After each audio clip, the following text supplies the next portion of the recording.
Bienvenue dans JK raconte une histoire où les drames de la vie réelle se déroulent. Installez-vous et savourez le récit d'aujourd'hui. Les explosifs ont détonné en séquence, des flammes vives illuminant la jungle dense pendant plusieurs secondes. Le bruit des explosions a résonné à travers la nature sauvage et reculée de la République de Makalari.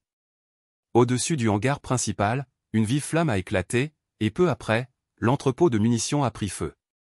Des fragments de structures et des morceaux de toiture ont volé dans différentes directions tandis que les obus et les roquettes stockées dans l'entrepôt explosaient comme un feu d'artifice du 4 juillet, dans un déferlement de lumière vive. J'avais même l'impression d'être revenu à mon enfance. Sur mon épaule reposait la main lourde du sergent David Rodriguez. « Arrête de fixer. On y va, dit-il en me donnant une légère tape. Donne l'ordre de battre en retraite. Ici Harpon 92 à toutes les unités. Repliez-vous au point de rendez-vous. » J'ai répété l'ordre plusieurs fois et j'ai relâché le bouton de transmission. Tous les groupes ont accusé réception de l'ordre. Les buissons ont bougé un peu à ma droite et j'ai vu le lieutenant Jake Morrison émerger sans rien dire. Il a jeté son fusil sur son épaule et a pointé sa main en direction du point de rassemblement. Nous nous sommes mis en file indienne et avons commencé à nous frayer un chemin à travers les buissons épineux. L'aube s'est levée rapidement ici sous les tropiques. Au moment où nous avons atteint le point désigné en une demi-heure, il faisait jour.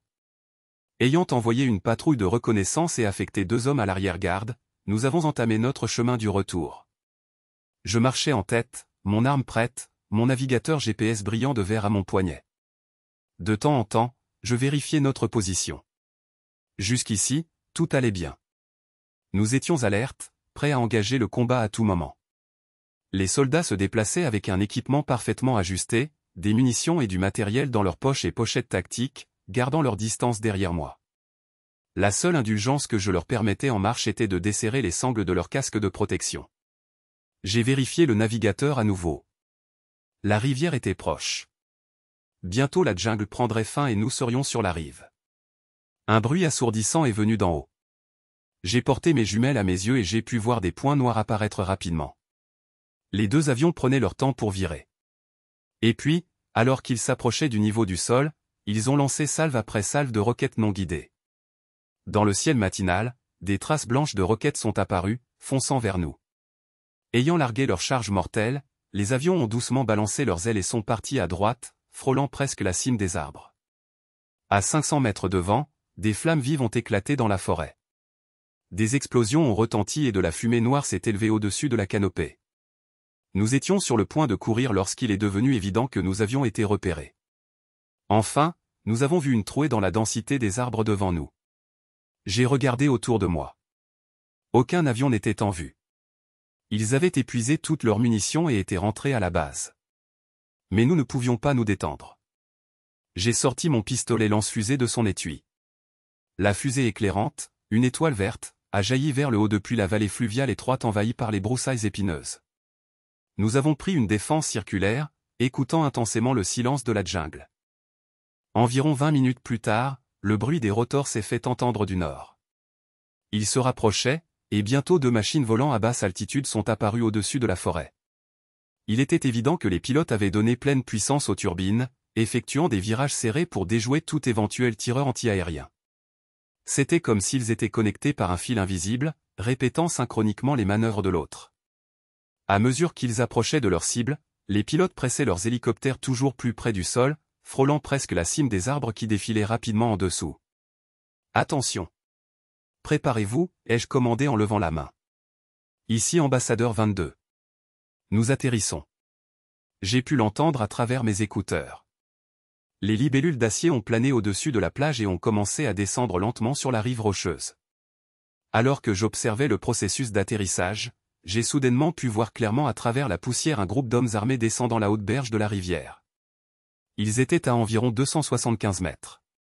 10 heures. Ennemi, ai-je commandé sèchement. À ma droite. Rodriguez a tiré une longue rafale de sa mitrailleuse, accompagnée d'un juron inventif. Les poursuivants se sont rapidement dispersés parmi les débris rocheux et ont riposté. Des guêpes de plomb ont claqué contre les coques légèrement blindées des hélicoptères et 2 ou 3 ont sifflé à l'intérieur, ne touchant heureusement rien de vital. « Allez, embarquez » a marmonné Rodriguez en se tournant vers moi. Je monte dans le 2e hélicoptère. J'ai posé mon visage contre l'herbe africaine et j'ai regardé les balles créer des fontaines de poussière tout autour tandis que des fragments de pierre et des morceaux de gazon volaient. Le chargement n'a pas pris longtemps. Et en quelques minutes, tout le monde était en position. Alors que je me reprenais, j'ai choisi le moment où le feu ennemi s'est affaibli et je me suis préparé à sauter rapidement à l'intérieur de l'hélicoptère. Puis ils m'ont tué. C'était comme recevoir un coup de barre de fer rouge dans le dos. Mes jambes se sont dérobées et j'ai réalisé que je n'allais pas atteindre mon hélicoptère. Mais Rodriguez, courant derrière moi, m'a attrapé par la ceinture et m'a projeté dans l'hélicoptère d'un seul mouvement. Il a sauté en dernier, continuant de tirer avec sa mitrailleuse. L'ennemi changeait périodiquement de position, tirant avec insistance sur les hélicoptères, mais nous avons réussi à les maintenir avec des tirs nourris. J'ai vu plusieurs silhouettes camouflées se précipiter autour des rochers. Je n'ai ressenti aucune douleur au début, mais je pouvais entendre le sang couler dans mon dos. J'ai poussé ma main contre le dossier du siège du pilote.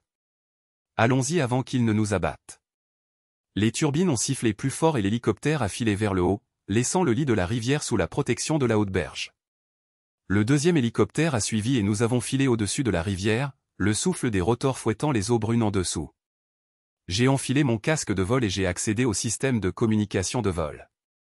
La vallée est trop étroite. Il pourrait nous avoir s'il y a une embuscade devant. Cette pensée a grondé dans ma tête. Puis, comme si on lisait dans mes pensées, un missile Stinger nous a touchés depuis la rive droite.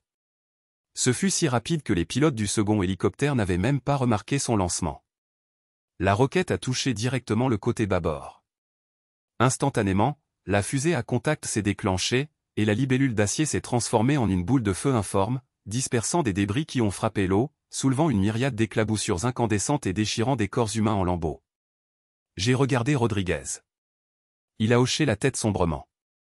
Morrison n'était plus avec nous.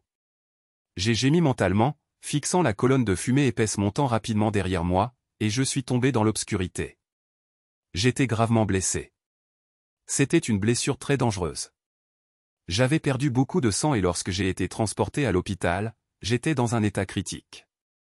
J'ai grandi sans ma mère. Elle nous a quittés, mon père et moi, quand j'avais à peine 1 an. J'ai appris bien plus tard qu'elle était partie avec un amant. Apparemment, il n'y avait pas de place pour moi dans son avenir heureux. Ma famille essayait de ne pas mentionner ma mère. Une seule fois, ma grand-mère a dit que ma mère était partie chercher le bonheur et vivait maintenant quelque part loin. Je n'ai pas demandé de détails et ma grand-mère n'est jamais revenue sur cette conversation. Mon père ne s'est jamais remarié, consacrant tout son temps au travail. Mes mails? Il était difficile de le dire sans équivoque. De toute façon, je vivais chez ma grand-mère et mon père me rendait visite occasionnellement, m'apportant un petit jouet. Il a consacré sa vie au travail et à sa carrière. Il a eu de la chance et possédait maintenant une entreprise de construction prospère à Austin. 1 an plus tard, ma grand-mère est décédée et a légué son appartement à son autre fille. À ce moment-là, j'étais allé à l'école militaire et la question du logement ne m'intéressait pas. Après l'obtention de mon diplôme, mon service militaire a commencé. Pendant ma première permission, j'ai rencontré Rebecca Thompson. Nous avons immédiatement accroché. Je suis retourné au service avec une jeune épouse et 1 an plus tard, ma fille Ashley est née. Notre petite famille a traversé de nombreuses épreuves et est arrivée sans encombre à notre 20e anniversaire. Pendant toutes ces années, Becca avait non seulement conservé son attrait, mais au contraire, elle était devenue encore plus belle. Quand on aime quelqu'un, tout semble mieux que ce que c'est réellement. La seule chose qui assombrissait notre vie était mes déploiements. Mais il me semblait que les séparations rendaient notre famille encore plus forte. J'ai maintenant 41 ans et Becca a 1 an de moins. Elle a eu une assez bonne carrière. Elle est maintenant la chef de cabinet du Austin Regional Medical Center. Il s'avère qu'elle est une excellente organisatrice.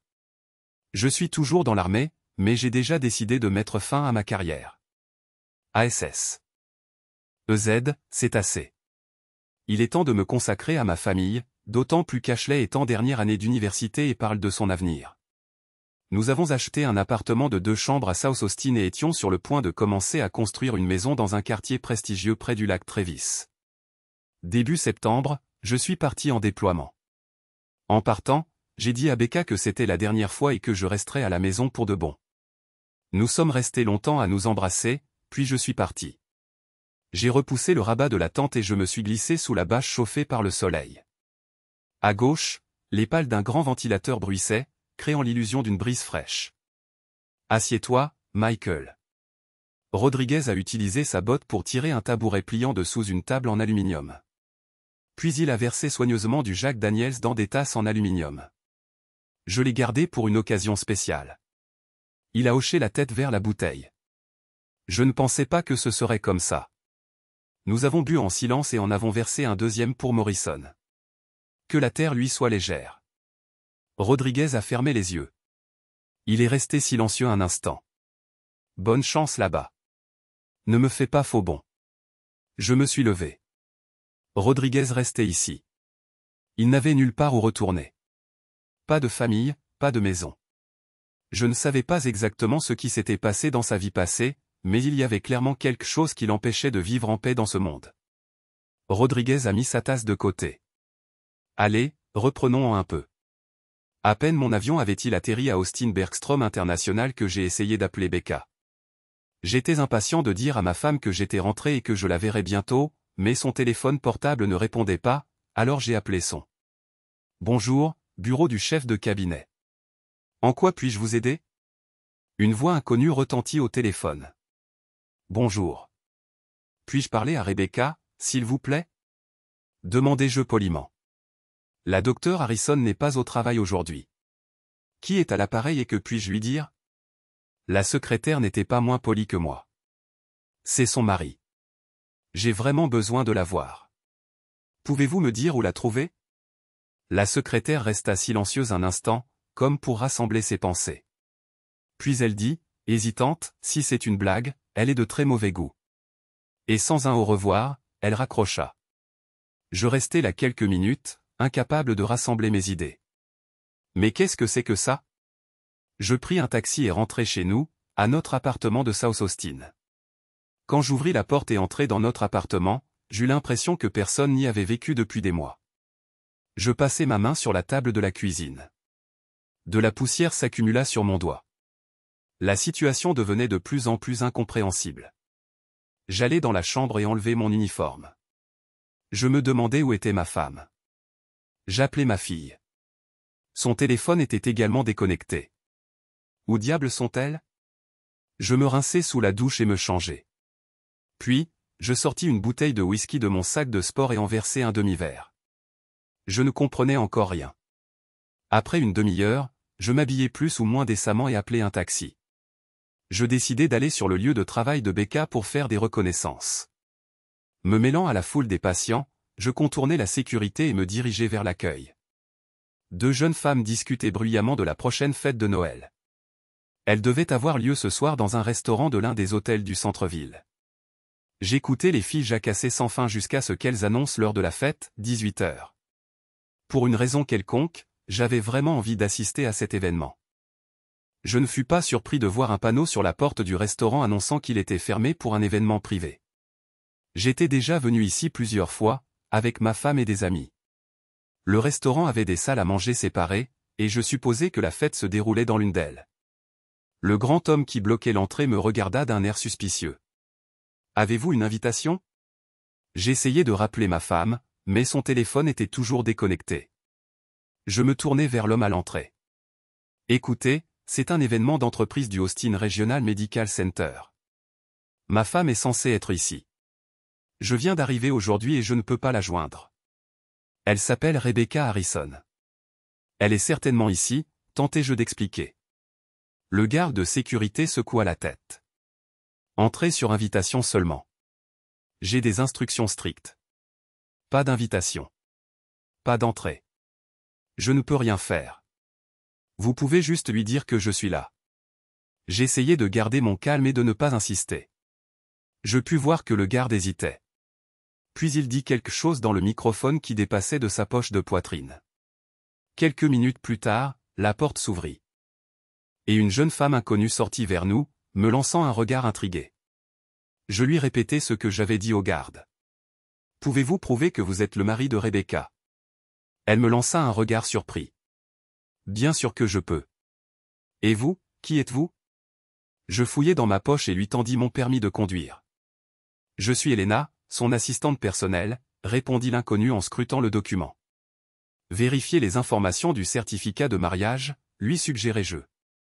Elle vérifia, regarda son téléphone, et me lança un regard confus. Rebecca est ici, elle hésita un instant. Avec son mari et sa fille. Je restai là comme stupéfait. Avec son mari, murmurai-je. Et moi? Alors, qui? La femme haussa les épaules. Un autre garde apparut derrière elle. Je vous laisse entrer, mais j'espère que vous ne ferez rien de stupide.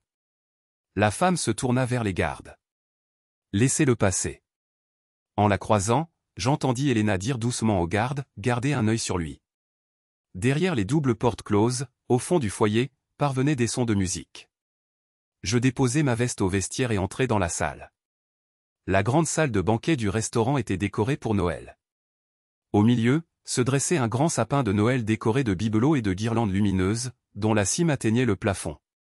Les tables avaient été déplacées et disposées d'un côté de la pièce, laissant un espace pour que les couples puissent danser devant une scène basse où un groupe jouait en direct, assurant la musique. Apparemment, il y avait une pause et les gens traînaient sur la piste de danse. Mes yeux fonctionnaient en mode alerte, comme s'ils scrutaient la salle faiblement éclairée. Becca était introuvable. Soudain, j'aperçus le docteur Victor Chin, un collègue de Becca. Je le connaissais. Il était venu chez nous plusieurs fois. Je m'approchai de lui et le pris poliment sous le bras. « Bonjour, Victor. »« Sais-tu où est Rebecca ?» demandai-je, en essayant de parler par-dessus la musique. Il me lança un regard choqué. « Ne t'inquiète pas, elle va bien, dit-il. » Mais tandis qu'il parlait, quelque chose dans son regard balaya la salle, me rendant nerveux. Puis il fit un geste vers le fond de la salle. J'allai dans cette direction, me frayant un chemin prudemment entre les danseurs. Du coin de l'œil, je vis que Victor continuait à me fixer, hébété. Becca, vêtue d'une courte robe bordeaux, se tenait entourée de collègues. À côté d'elle, portant un élégant smoking, se tenait un homme imposant. Il la tenait par le coude d'une main et posait discrètement son autre main sur le bas de son dos. Notre fille Ashley se tenait à côté d'eux. Ils discutaient de quelque chose et riaient de temps en temps. Je m'approchai presque et demandai à voix haute, « Becca, qu'est-ce qui se passe ici ?» Elle tressaillit comme frappée et se tourna lentement vers moi. « Michael, comment as-tu » dit-elle, et sans rien dire de plus, elle s'évanouit dans les bras de l'homme qui se tenait derrière elle. Je tournai mon regard vers ma fille et frissonnai. Elle me regarda avec une froideur glaciale. « Aidez-moi. Rebecca ne va pas bien. Elle a besoin d'être emmenée dans une pièce calme. » Le compagnon de Becca la souleva dans ses bras et la porta vers la porte. Je ne comprenais rien. « Attendez, c'est ma femme. Enlevez vos mains d'elle. » Je fis un pas vers l'homme qui tenait Becca. Il s'arrêta, entendant la colère dans ma voix. Elena, qui se tenait à proximité, me regarda effrayée. Elle toucha son oreille du doigt et dit, « Sécurité. » Attendez. Je dis, « Qui est cet homme? Pourquoi touche-t-il ma femme avec ses mains ?» Mais personne ne répondit à mes questions. Tout le monde, y compris ma fille, resta là à me regarder en silence. Pourquoi est-il toujours là? Où sont les gardes? L'homme criait déjà. Je restai figé. Je voulais aller auprès de Becca pour l'aider, lui dire que je l'aimais et que je n'avais pas cessé de penser à elle une seconde. Mais je ne pouvais pas faire obéir mes jambes. En même temps, l'autre moitié de mon cerveau pensait à qui était autour de ma femme maintenant et jusqu'où leur relation était allée. Je me tournai vers ma fille, « Ashley, peux-tu s'il te plaît m'expliquer ce qui se passe ?» Ashley me regarda avec un mépris et une colère mal dissimulée. « Tu as tout gâché, » dit-elle en se détournant. Elle n'a même pas dit, « Papa ». Je fus interpellé par les gardes qui arrivèrent à la porte. Je vis Becca, qui avait perdu connaissance, être emmenée hors de la salle. L'image devant mes yeux commença à se brouiller. Il était clair que je ne pouvais rien obtenir maintenant. Je pouvais assommer la moitié des personnes présentes, y compris les gardes, et je finirais probablement derrière les barreaux. Alors je ne saurais certainement pas ce qui s'était passé. Je levai les mains en signe d'abandon et partis sans me retourner. Toute la situation était étrange et manifestement hors de contrôle. Ma veste, dis-je sèchement à la femme derrière le comptoir du vestiaire. Pendant que j'attendais qu'elle la porte s'ouvrit derrière moi. Je me retournai, espérant encore quelque chose, mais là se tenait l'homme qui était avec Becca, un sourire méprisant sur le visage. « Tu as perdu, soldat. Elle et sa fille savent que je suis le meilleur choix pour elle. » Je rugis et fis un pas vers lui, les poings serrés. Mais je fus arrêté par la grande main du garde qui se tenait entre nous. « Je suis désolé, mais j'ai mes ordres. »« Vous devez partir, dit-il, et à l'autre homme, « Monsieur, voudriez-vous s'il vous plaît retourner dans la salle ?» Je pris ma veste, passai la porte d'entrée et plongeai dans la froide nuit de décembre. Le garde de sécurité me surveillait attentivement tandis que j'élais un taxi. J'avais encore espéré que la porte derrière moi s'ouvrirait et que ma femme et ma fille se précipiteraient après moi.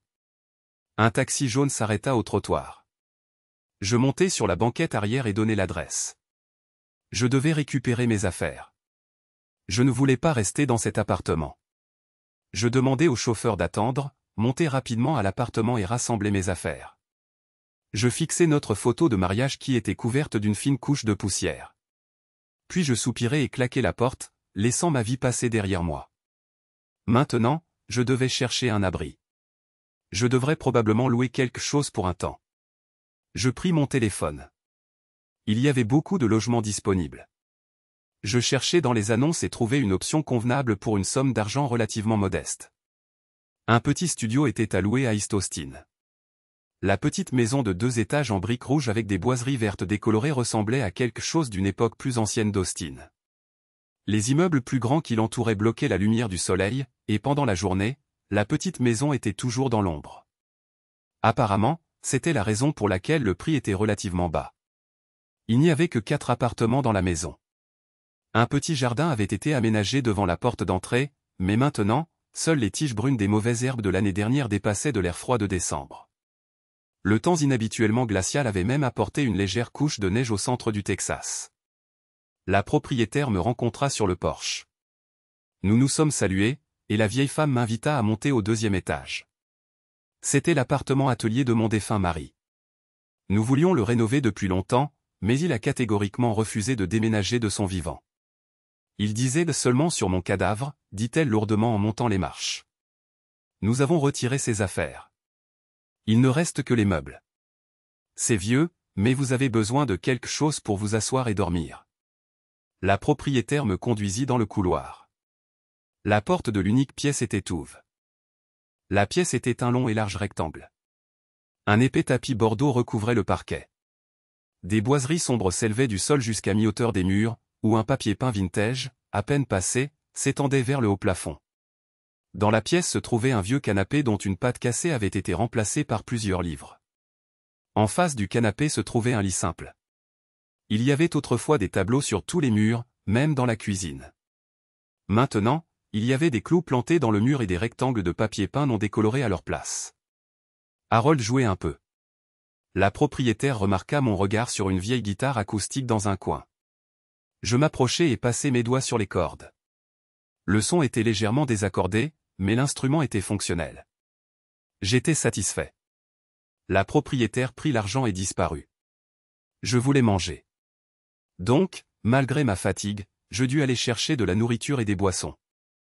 Je fermai la porte, descendis la rue et me dirigeai vers le supermarché HB, qui n'était pas loin, dans la même rue. Après avoir fait le tour du magasin, je remplis mon chariot de courses, payai et le fis rouler dehors. Je sortis des sacs de courses et tendis la main vers le chariot, avec l'intention de transférer les courses dans ma voiture. Lorsque je me retrouvai face à une personne sans abri, j'étais sur le point de lui dire de passer son chemin, mais pour une raison quelconque, j'eus pitié d'elle et lui donnai même quelques billets. À ma surprise, je vis que c'était une femme. Elle était jeune, probablement à la fin de la vingtaine, malgré son apparence négligée. « Merci, dit-elle doucement. Que Dieu vous bénisse. » Je pris les sacs et me hâtai vers mon logement temporaire, oubliant rapidement la femme sans abri. Je rentrai juste au moment où la température continuait de baisser. Finalement, je m'assis sur le vieux canapé en cuir usé et fermai les yeux. Des pensées assaillirent mon esprit. Que s'était-il passé? Pouh! Quoi ma fille me parlait-elle comme ça? Et ma femme, son évanouissement quand elle m'a vu, il semblait que je n'étais pas attendu et que j'avais été rayé de leur existence. Mon compte bancaire était toujours bien garni. Au moins, il n'y avait pas de problème de ce côté-là, mais le reste était un vrai gâchis. Je décidai de ne pas m'énerver et de ne pas m'inquiéter inutilement. Tout se résoudrait tôt ou tard. Mais sur un point, j'étais sûr, ce ne serait plus jamais comme avant. Je devais m'être assoupi car je fus réveillé par un bruit étrange venant de la porte d'entrée. Je regardai prudemment hors de la pièce. Quelqu'un essayait d'ouvrir la porte d'entrée. Mais la clé que j'avais laissée dans la serrure de mon côté gênait. Quelqu'un tripota la serrure et, réalisant que la porte ne s'ouvrirait pas, se tut. Je me levai et écoutai. C'était silencieux derrière la porte. On ne peut pas se cacher des problèmes.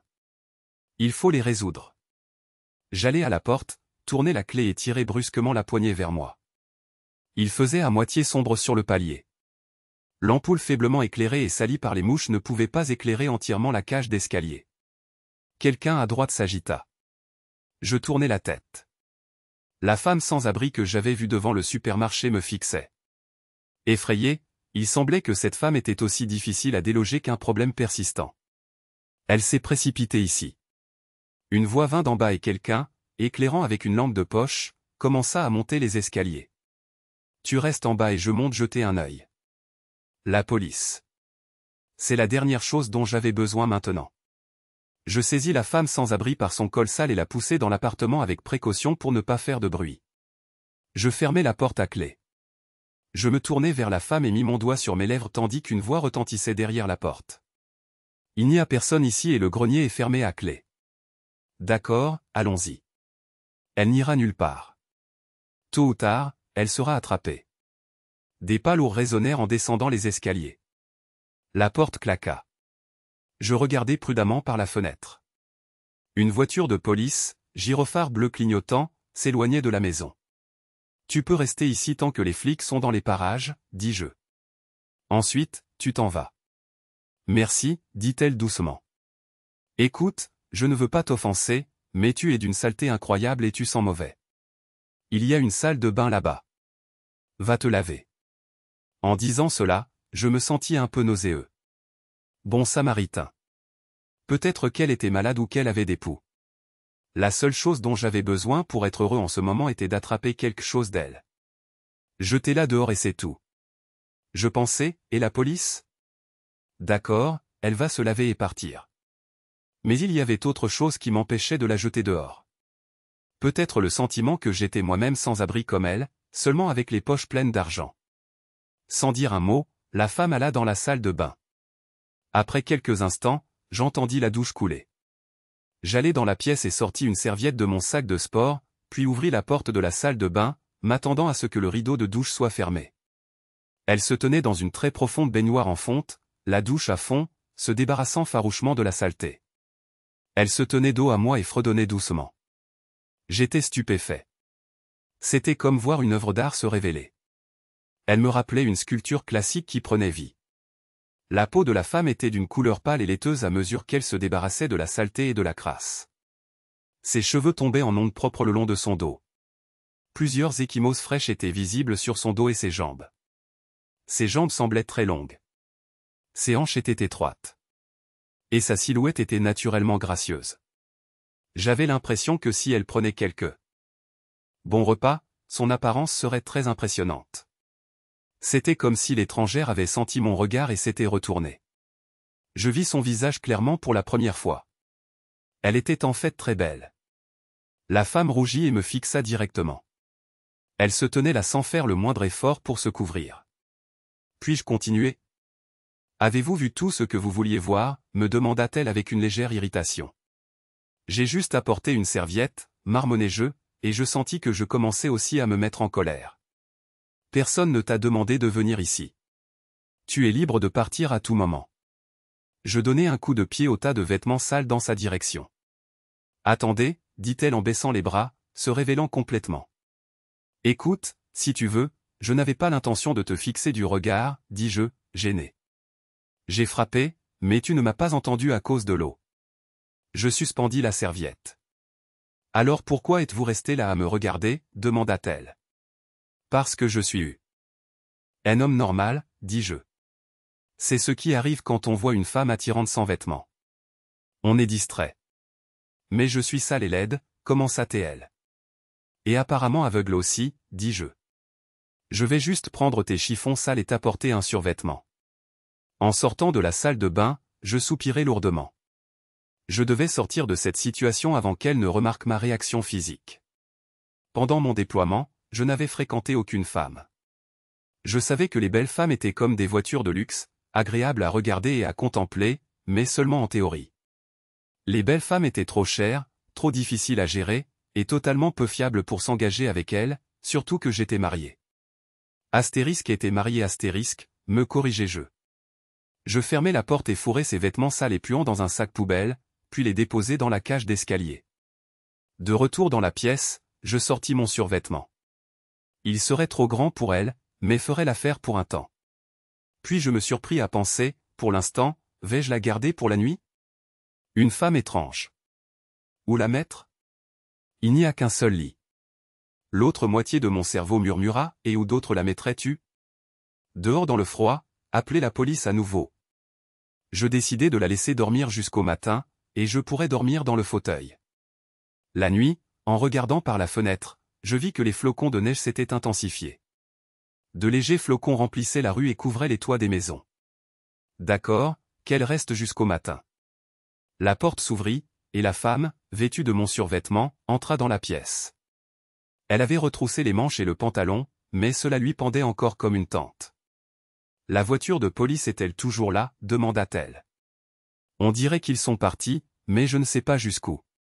Peut-être qu'ils ont juste éteint leur lumière et qu'ils attendent, répondis-je, essayant de lui faire peur.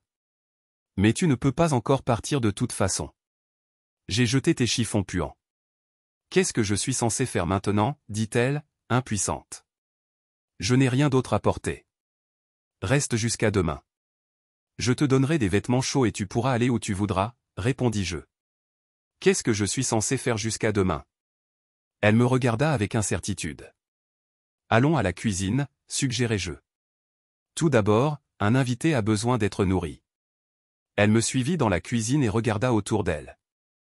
J'ouvris le réfrigérateur et elle soupira tristement. Je pouvais voir qu'elle n'avait pas mangé de repas correct depuis longtemps. Je sortis de la saucisse et de la viande en conserve, puis posai délicatement une boîte d'œufs sur la table. En une minute, des œufs brouillés grésillaient sur la cuisinière et une boîte de ragoût ouverte chauffait. Je coupai du pain avec mon couteau de poche et mis la nourriture sur une grande assiette. Puis pris un carton de jus d'orange du réfrigérateur et le versai dans un grand verre. Bon appétit, dis-je en posant une fourchette devant elle. Excusez-moi, mais avez-vous un couteau? Demanda-t-elle, coupable. Je posai silencieusement un couteau de table à côté de son assiette. Elle attaqua la nourriture comme si elle n'avait pas mangé depuis longtemps. Eh bien, je ne vais pas déranger, dis-je, retournant dans la pièce. J'avais envie de fumer, alors je sortis dans la cage d'escalier. Je me retrouvai à attendre que Becca appelle. Elle connaissait mon numéro de portable. Je sortis le téléphone. Bon sang, il était déchargé. Une pensée me traversa l'esprit. Peut-être avait-elle déjà appelé. Je devais charger mon téléphone immédiatement. Lorsque je revins dans la pièce, la femme était assise par terre, les jambes repliées sous elle. Je la regardai avec surprise. Pourquoi ne t'assieds-tu pas sur le canapé? Je ne savais pas ce que vous penseriez si je m'asseyais sur vos meubles, dit-elle. Je haussai les épaules, retirai la couverture et l'oreiller du lit, et les jetai sur le canapé. Va t'allonger. Merci, sourit-elle. Je décidai de la laisser dormir jusqu'à ce qu'elle se réveille d'elle-même. Je regardai mon portable, presque chargé. J'allumai le téléphone et vis plusieurs appels manqués et messages textes d'un numéro inconnu. J'ouvris. Le premier. Il a été envoyé 1 heure après que j'ai quitté la fête d'entreprise. Michael, il faut qu'on parle. Michael, où es-tu? Réponds-moi. Il y a eu une terrible erreur. Michael, ne reste pas silencieux. Il faut qu'on se voie pour parler. Michael, je deviens folle. Et ainsi de suite dans la même veine. Ça doit être le nouveau numéro de Becca. J'ai regardé ma montre. 3h30 du matin. Je suis allé à la cuisine et j'ai composé le numéro. On a répondu tout de suite. Michael. J'ai immédiatement reconnu la voix de Becca. Allô, Becca. Des spasmes m'ont serré la gorge. Michael, c'est toi? Je suis très heureuse d'entendre. Ta voix. Il y a eu une terrible erreur. On m'a dit que tu étais mort il y a 6 mois. J'ai vu les documents. Tu as été tué quand ton hélicoptère a été abattu et ton corps n'a jamais été retrouvé. C'est ce qu'on m'a dit au groupe de soutien aux familles. C'est pourquoi il n'y a pas eu de funérailles. Ils te l'ont dit par le groupe de soutien aux familles? J'étais choqué. Oui, et ils m'ont montré un télégramme de ton unité. Becca pleurait au téléphone. J'ai été si mal, j'ai dû être hospitalisé, et c'est pour ça que je me suis marié si vite. Mon cœur me fait mal. Michael, j'étais malade. William m'a aidé à traverser le deuil. Il m'a soutenu. Elle sanglotait déjà. Il faut qu'on se voie. Je t'expliquerai tout. Où es-tu maintenant? Ai-je demandé avec un espoir secret. Nous vivons à la campagne, chez William, à Westlake. Ashley vit avec nous aussi. Viens à notre appartement demain. Je n'ai pas changé les serrures. Becca sanglotait. Je serai là demain matin. Je t'aime. Je voulais lui poser des questions sur notre fille, mais mon cœur me faisait déjà une douleur insupportable. D'accord, je t'appellerai demain. J'ai dit, moi aussi, je t'aime. J'ai raccroché. Alors, ce type suffisant s'appelle William. Bon, j'attendrai jusqu'au matin. Je suis retourné dans la pièce. La femme était réveillée et assise, les pieds ramenés contre elle. Je l'ai regardée et j'ai su qu'elle voulait me demander quelque chose. Je savais aussi qu'elle aurait du mal à le faire. Tu peux rester jusqu'au matin. Je te donnerai des vêtements chauds et ensuite tu pourras partir. Ai-je dit, bien que je lui ai déjà dit cela. N'y a-t-il aucune possibilité de rester ici plus longtemps? Seulement pour la nuit? Demanda-t-elle doucement. Je suis resté silencieux longtemps. Il y a une telle possibilité, dis-je lentement. Mais j'ai peur que tu me détestes pour ça. Tu veux que je dorme par terre ou dans la cuisine? As-tu peur que je te dérange? Une lueur d'espoir a brillé dans ses yeux. J'ai l'habitude, tant que j'ai un toit sur la tête. Je veux que tu dormes avec moi, dis-je, la bouche sèche. Dans mon lit. Elle me regarda un long moment, puis hocha la tête lentement. D'accord, dit-elle doucement. Je voulais vraiment de la compagnie féminine. Après les péripéties de la journée, je voulais juste m'oublier. Le remède était soit l'alcool, soit l'intimité. Je voulais que quelqu'un ait pitié de moi, qu'il dise un mot gentil, même si c'était complètement faux. Je me tenais à la fenêtre et regardais la neige tomber. Il était bien au-delà de l'heure de mon coucher. Je me suis retourné et les regardais. Elle se tenait près du lit, ayant retiré mon survêtement trop grand. Je l'ai soulevé doucement et l'ai posé sur le lit. Mon nom est Catherine, murmura-t-elle doucement, mais la plupart des gens m'appellent Kate. Quand nous eûmes terminé, et que je me suis penché en arrière, elle m'a regardé. Dis-moi, si j'étais laide, voudrais-tu toujours de moi? Il y avait des larmes dans ses yeux, mais aucune colère dans sa voix. Elle semblait résignée à sa situation. Tu es belle, Kate, à l'intérieur comme à l'extérieur. Dois-je dormir ici avec toi, demanda-t-elle. Si tu veux. Bonne nuit, dis-je. Mais Kate avait déjà tourné son visage vers le mur. Le soleil brillait de mille feux, émettant une lumière blanche perçante et froide, rendant impossible de voir la silhouette sur la rive opposée. L'homme mit son fusil sur l'épaule et se figea. J'essayais d'établir le contact avec le second hélicoptère quand un Stinger nous a frappés depuis la rive droite. C'était si rapide que les pilotes du second hélicoptère n'avaient même pas remarqué son lancement. La roquette nous a frappés de plein fouet sur le côté bâbord. Instantanément, la fusée de contact a explosé et la libellule d'acier s'est transformée en une boule de feu informe, projetant des débris dans l'eau, pulvérisant une myriade de fragments ardents et déchirant les corps humains en lambeaux. Je me suis réveillé en hurlant. J'aurais dû mourir dans cet hélicoptère avec Morrison. Au dernier moment, Rodriguez avait jeté mon corps gravement blessé dans le premier hélicoptère. Je me suis assis sur le bord du lit et, peu à peu, les événements de la veille ont commencé à remplir mon esprit. J'ai tourné la tête. Kate n'était pas là. Ma première pensée fut qu'elle s'était enfuie, qu'elle avait volé ce qu'elle pouvait et qu'elle avait disparu. Mais à ce moment-là, mes narines ont capté l'odeur de nourriture en train de cuire. La porte de la cuisine s'est ouverte et Kate, vêtue de ma chemise trop grande, est entrée pieds nus dans la pièce. Bonjour.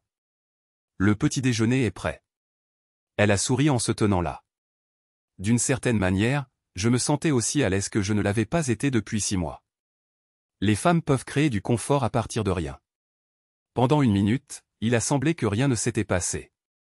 J'étais de nouveau avec ma famille. Maintenant, ma femme se retournera. It arrangerait mes cheveux et m'embrasserait la joue. Ashley grimperait sur mes genoux avec des rires joyeux, mais son visage indifférent se tenait devant mes yeux, et ma bonne humeur a disparu aussitôt. J'ai enfilé mon jean et je me suis dirigé en titubant vers la salle de bain. Dans le miroir, je me suis regardé, pas encore vieux, mais un homme mal rasé avec des plaques militaires autour du cou. En regardant l'ovale argenté sur un cordon en cuir caché dans les poils grisonnants de ma poitrine, j'ai pensé pour une raison quelconque que la guerre n'allait pas me lâcher de sitôt. J'ai passé mon doigt sur ma joue. Devrais-je me raser ou non? Je me suis demandé si être mal rasé était toujours à la mode. Ce n'allait pas être une journée facile, et l'événement le plus important pour moi serait une rencontre avec Becca. J'ai éclaboussé de l'eau sur mon visage et je me suis gratté la poitrine avec plaisir. Il était temps de partir. J'ai ouvert la porte et j'ai vu Kate se tenant derrière. Tout refroidi. J'ai pris mon petit déjeuner, des œufs brouillés et un ragoût en conserve réchauffé, bu un verre de jus d'orange, embrassé la femme sur la joue et je suis allé me préparer. J'ai mis une chemise propre, un pull et une veste d'hiver. En lassant mes chaussures, j'ai dit à Kate, reste à la maison. Ne va nulle part. Je vais m'occuper de mes affaires et je reviendrai. Ensuite, nous irons acheter des vêtements. Une question qui me tourmentait depuis la nuit dernière me vint à l'esprit. Où as-tu eu la clé de cet appartement? Kate rougit instantanément et détourna le regard. Je travaillais comme aide-soignante pour le vieil homme qui vivait ici. Il s'appelait Harold. Avant cela, j'ai travaillé dans une agence de marketing en centre-ville pendant 3 ans, mais j'ai perdu ce travail quand l'entreprise a réduit ses effectifs. J'ai vécu ici avec Harold pendant environ 6 mois, en prenant soin de lui après sa crise cardiaque. Quand il est mort, sa famille m'a mise à la porte. J'ai gardé une copie de la clé. Je suppose que j'espérais que peut-être un jour. Elle s'interrompit. D'accord, c'est une longue histoire. Tu me la raconteras plus tard. J'ai boutonné ma veste et vérifié que mon couteau de poche était bien attaché à ma ceinture.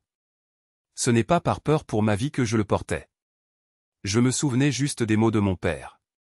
Un homme devrait toujours avoir 3 choses dans sa poche. Un couteau, un mouchoir et de l'argent liquide. La neige était tombée, le ciel s'était dégagé et le froid soleil d'hiver me regardait d'un air amical. Je suis monté dans le taxi que j'avais commandé et j'ai donné l'adresse. C'était dimanche, et la ville était libérée du trafic intense habituel. Je suis sorti de la voiture et je suis resté un moment devant l'immeuble. À environ 9 mètres se trouvait un SUV noir avec 2 hommes assis dans la voiture, fumant avec les fenêtres entr'ouvertes. 2 filets de fumée grise montaient dans l'air froid. Je n'ai rien vu d'autre de particulièrement remarquable, mais quelque chose clochait. Je suis monté au 4e étage et je suis arrivé à notre porte. Tout semblait normal pour l'instant. J'ai inséré la clé et l'ai tournée avec précaution. La serrure a cliqué et la porte s'est ouverte. Hier, quand je suis parti, j'avais verrouillé le pen dormant. Donc, si quelqu'un était dans l'appartement, il était peu probable que ce soit Becca. Elle ne devait arriver que dans 2 heures. J'ai soigneusement ouvert la porte et me suis glissé dans l'appartement. Je me suis pressé contre le mur et j'ai écouté. Silence. J'entendais le tic-tac de l'horloge dans le couloir. J'ai jeté un coup d'œil par l'embrasure de la porte. Il y avait un homme allongé maladroitement face contre terre sur le tapis, la main glissée sous son corps. Une chaussure avait glissé de son pied et gisait abandonnée à quelque distance du reste de son corps. Même sans examen approfondi, il était clair qu'il était mort depuis longtemps et qu'il n'améliorait en rien le décor. Plutôt le contraire. Le seul mot qui pulsait dans ma tête comme un feu rouge était « coup monté ». L'urgence de fuir les lieux était telle que j'ai refermé la porte d'entrée tout aussi silencieusement, puis j'ai commencé à essuyer soigneusement la poignée de porte avec mon mouchoir. J'ai entendu le hurlement approchant des sirènes de police. Cela avait du sens. En bas, la porte d'entrée a claqué, et des voix indistinctes pouvaient être entendues. L'ascenseur a cliqué et est descendu docilement, comptant les étages. Je me suis précipité vers l'accès au toit. Heureusement pour moi, la porte du grenier était ouverte. Ce n'était qu'une question de minutes avant que je ne saute sur le toit et que je ne cours vers l'échelle de secours de l'autre côté. En chemin, j'ai attrapé un gilet de haute visibilité et un casque de chantier d'un ouvrier d'entretien qui se trouvait près du mur. C'était calme dans l'entrée quand je suis arrivé au rez-de-chaussée. Je suis Des. NDU rapidement et j'ai marqué une pause devant la porte principale. Prenant une profonde inspiration, j'ai mis le casque et le gilet, puis je suis sorti sur les marches de l'entrée. Sur la droite se trouvaient 2 voitures de police et un patrouilleur en uniforme froissé avec une mitraillette. Je me suis lentement tourné vers la gauche. Derrière moi, j'ai entendu le bruit de pas alors que 2 policiers se précipitaient dans l'entrée. J'ai tourné au coin, posé soigneusement mon équipement emprunté contre le mur, et me suis dirigé vers l'arrêt de bus. En quelques minutes, j'étais serré comme une sardine dans un bus urbain bondé. Alors, c'était ça. Le coup monté de qui? Jusqu'à présent, une seule question me brûlait l'esprit. Clairement, il y avait des caméras de sécurité dans l'entrée. J'avais aidé à les installer moi-même dans ma vie passée, mais ma veste avait une capuche remontée jusqu'aux yeux, et j'avais détourné la tête juste à temps. J'ai composé le numéro de Becca et j'ai déplacé notre rencontre vers un endroit que nous seuls connaissions. Nous étions assis à une table dans un café chaleureux de Zilker Park, que nous fréquentions souvent pendant nos fiançailles. J'adorais cet endroit. Parfois, le week-end, nous venions ici prendre un café et des pâtisseries. Ma femme était assise en face de moi et parlait doucement, essayant d'éviter mon regard. En 3e année de médecine, je suis tombée amoureuse, dit Becca doucement. Folle amoureuse. William avait 5 ans de plus et étudiait à la faculté de droit de l'Université du Texas. Grand, beau, avec de beaux yeux marrons, et moi, une blonde aux yeux bleus avec ce que les gens appelaient une belle silhouette. Nous nous complétions et mettions mutuellement en valeur notre beauté. Elle fit une pause, fixant sa tasse de café. Notre romance s'épanouissait. Nous voulions nous marier, mais nous avons décidé de terminer l'université d'abord. William a loué un appartement d'une pièce près du campus, et nous avons commencé à vivre ensemble. Je ne remarquais personne d'autre. Il n'y avait qu'un seul homme pour moi, mon William. Nos parents étaient au courant de cette relation et ne demandaient qu'une seule chose, retarder la venue des enfants jusqu'à ce que nous ayons terminé nos études et puissions avoir un mariage légal en bonne et due forme. Mes examens finaux étaient terminés et un stage m'attendait à l'automne. William devait partir pour son stage à Dallas en août, nous avons donc décidé de fixer le mariage en juillet. À la veille du mariage, j'étais dans un état d'euphorie, comptant les jours avant l'événement le plus important dans la vie de toute femme. La robe de mariée était déjà en cours de confection. Le restaurant était réservé et les billets pour la lune de miel achetés. La voix de Becca s'est faite plus douce. Cette nuit-là, nous avons fait l'amour, et quand je me suis réveillé le matin, je n'ai pas trouvé William à mes côtés. J'ai jeté une robe sur mon corps et je suis entré pieds nus dans la cuisine. Étrangement, il n'était pas là non plus. Peut-être est-il dans la salle de bain? Pas là non plus. Je suis retourné dans la cuisine, et un sentiment de malaise s'est insinué dans mon cœur. Où était-il? Peut-être était-il parti au magasin, et soudain j'ai vu un carré de papier blanc posé sur la table, maintenu par une tasse de café vide. J'ai ramassé la note et me suis assise sur le tabouret. Sa voix se brisa légèrement. Je suis désolé, mais je suis tombé amoureux de quelqu'un d'autre. Ne me cherche pas. C'est la vie. Ça arrive. Les lettres ont commencé à se brouiller, et j'ai cru que mon cœur s'était arrêté. Je voulais crier, mais je n'avais pas assez d'air. Je me suis levé et j'ai essayé d'aller à la fenêtre, mais soudain le sol a tremblé et j'ai perdu connaissance. Becca pleurait maintenant. J'ai fini par reprendre mes esprits. J'ai même voulu me faire du mal, mais j'étais jeune et bientôt je t'ai rencontré. Tu ressemblais même un peu à William. Je me suis jeté à corps perdu dans mon nouvel amour et 3 mois plus tard nous étions mariés. 2 semaines après notre mariage, William est apparu à Austin. Il m'a dit qu'il avait fait une erreur, qu'il n'aimait que moi. Il m'a suggéré de quitter mon mari et de partir avec lui. J'ai été assez intelligente à l'époque pour ne pas céder à ses supplications. Je n'ai pas quitté mon mari, mais je n'ai pas pu résister complètement à mon ancien amant. Nous nous sommes vus quelques fois. Puis William est parti pour son nouveau travail, et 1 mois plus tard, j'ai découvert que j'étais enceinte. Mon cœur s'est serré. Je savais ce qui allait arriver. Il n'y avait pas de limite à ta joie. Quand Ashley est née, a-t-elle continué, tu adorais nos chères filles. Tu étais un militaire et la famille te suivait à travers différentes affectations, mais nous nous aimions, tous les trois. Finalement, le destin nous a conduits à Austin.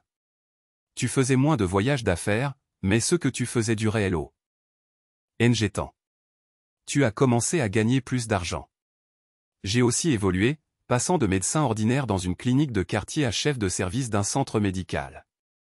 Tu n'étais que surpris de ma rapide ascension professionnelle. Rien n'a changé entre nous. Nous semblions nous aimer encore plus. Puis, il y a 3 ans, William m'a retrouvé. Il était devenu juge fédéral et avait été muté ici à Austin. Sa vie personnelle n'avait pas fonctionné, et il a recommencé à courtiser son ancienne amante, et j'ai cédé. Elle m'a regardé les larmes aux yeux.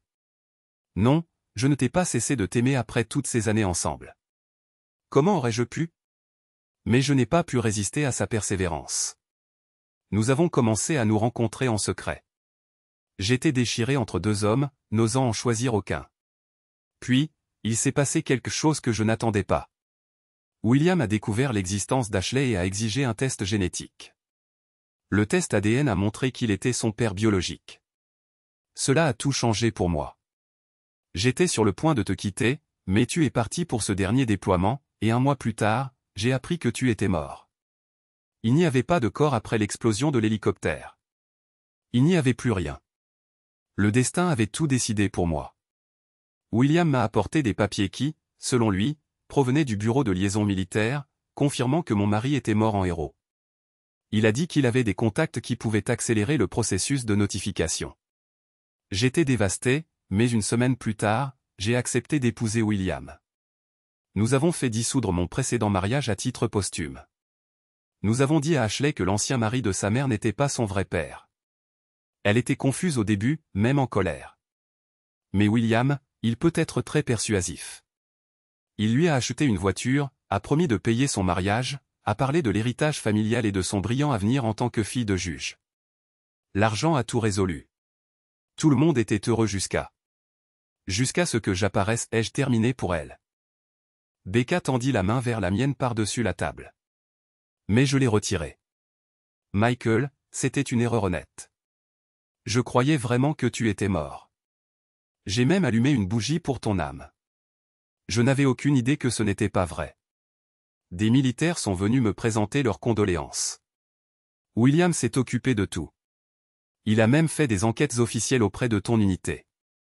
Ils ont tout confirmé. Tout était clair maintenant. William avait tout orchestré. Le pouvoir et l'argent avaient fait leur travail. L'amour n'avait rien à voir là-dedans. Surtout que Ashley était sa fille. La famille était réunie et le perdant se retrouvait sans rien. 20 ans pour rien.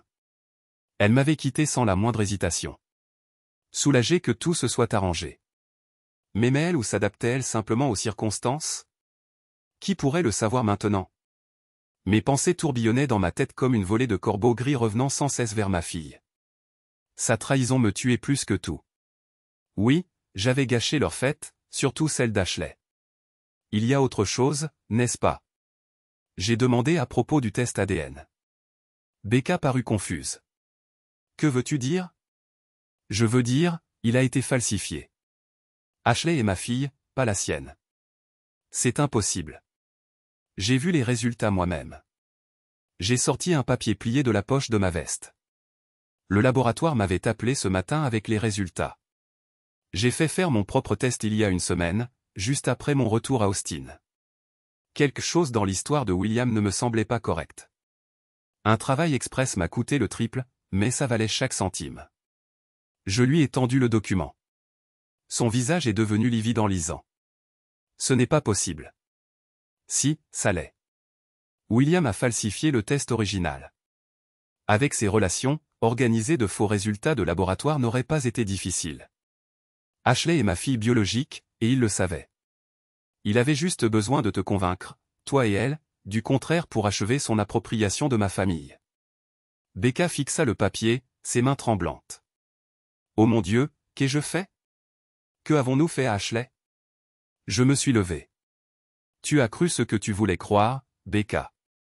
Tu as choisi la voie la plus facile, celle qui te permettait d'avoir tout sans culpabilité. Eh bien, félicitations. Tu as eu exactement ce que tu voulais. Michael, s'il te plaît. Nous pouvons arranger ça. Nous pouvons dire la vérité à Ashley. Nous pouvons. Nous ne pouvons rien faire. Tu as fait ton choix. Vous l'avez fait tous les deux. J'en ai fini d'être le fantôme gênant dans votre vie parfaite. Je l'ai laissée assise là, fixant les résultats ADN qui prouvaient qu'elle avait jeté 20 ans de mariage pour un mensonge. L'officier de permanence au quartier général des forces militaires du Texas à Camp Mabry a longuement regardé mes papiers de démobilisation comme s'il n'avait jamais vu un tel document auparavant. Puis il me les a rendus et m'a dirigé vers la salle 16. J'ai frappé à la porte miteuse et je suis entré dans la pièce sans attendre de réponse. Derrière le bureau était assis un major au visage flasque et à l'uniforme taché et gras. « Attendez dans le couloir », dit-il sans même prendre la peine de me regarder. « Je n'ai pas beaucoup de temps. J'ai juste besoin de m'inscrire. » Je me suis approché de la table et j'ai posé mes papiers de démobilisation sur le bord. Le major leva ses petits yeux vers moi et cria soudain d'une fausse voix, « Pourquoi ne comprenez-vous pas ? Je vous ai dit d'attendre. » Je me suis penché par-dessus la table, les saisi par les revers de son uniforme, les soulevé au-dessus du bureau et j'ai dit calmement, « Vous devriez vous lever lorsque vous parlez à un colonel. » Le major se dégonfla aussitôt, renifla et couvrit ses yeux comme s'il s'attendait à ce que je le frappe. J'ai doucement remis son corps mou à sa place et j'ai poussé les papiers vers lui avec mon index. Colonel Harrison, démobilisé pour cause de blessure. J'ai besoin de m'inscrire pour les prestations. J'ai ajouté un ton d'acier à ma voix. Oui, 1 minute. Le major reprenait lentement ses esprits. Avez-vous votre carte d'identité militaire avec vous? Je lui ai tendu ma carte d'identité militaire. Le major a regardé les papiers, puis la photo sur la carte d'identité. Vous avez dit Harrison. Il m'a regardé avec appréhension. Oui, colonel Michael Harrison. Y a-t-il quelque chose qui vous trouble? Veuillez vous asseoir un instant. Je reviens tout de suite. Le major a vivement sauté de sa chaise et s'est précipité hors de la pièce. Mon téléphone portable a bipé. J'ai regardé l'écran. Un autre numéro inconnu. Bonjour, colonel Harrison. Une voix féminine mélodieuse a retenti. J'appelle du cabinet d'avocats Peterson Smith Associates. Mon nom est Diana Foster. Êtes-vous à l'aise pour parler? Nous vous cherchons depuis 3 mois en rapport avec la succession de votre père. La succession de mon père? J'étais confus. Est-il arrivé quelque chose à mon père? Il y eut un silence. Vous ne saviez pas, dit-elle d'un ton désolé. Votre père est mort il y a 4 mois. Nous avons retrouvé toutes les parties concernées sauf vous. La lecture du testament est prévue pour demain. Votre présence est requise. J'étais choqué. Mon père était mort il y a 4 mois et je n'en savais rien. Nous étions très éloignés depuis des années. Mon père ne s'est jamais remis de la trahison et du départ de ma mère. C'était comme si le ressentiment envers sa femme en fuite s'était reporté sur moi, leur fils. Avec le temps, il a commencé à m'éviter. La dernière fois que nous nous étions vus, c'était à son second mariage avec une femme qui avait presque la moitié de son âge. Je savais qu'il avait épousé une femme d'une 40aine d'années nommée Joanne, mais nous ne nous étions jamais rencontrés. Où aura lieu la lecture du testament? Je me suis ressaisi. Demain à 11 h, dans notre cabinet d'avocat. Monsieur Peterson vous demande de venir en avance et d'apporter votre pièce d'identité ou votre passeport. Passez une bonne journée. La femme a raccroché. Je suis resté assis un moment, méditant sur ce qui s'était passé. Le testament, la mort de mon père. On frappa à la porte, et le major entra, suivi d'un colonel. Très heureux de vous voir, Michael, dit le colonel aux cheveux gris, en tendant la main pour me saluer. Il se tourna vers son aide de camp. Vous êtes libre. Le major traîna des pieds, tentant de faire claquer ses talons avec prestance, puis se retourna et disparut. Asseyez-vous. Le colonel fit un signe de tête vers 2 fauteuils près d'une table basse. Une secrétaire entra discrètement et disposa rapidement des rafraîchissements sur la nappe blanche. De la charcuterie, des crackers et du café. Le colonel ouvrit une bouteille de bourbon et en versa dans 2 verres. Bon retour, colonel. Il leva son verre et nous avons trinqué. Nous avons bu et pris une rapide collation.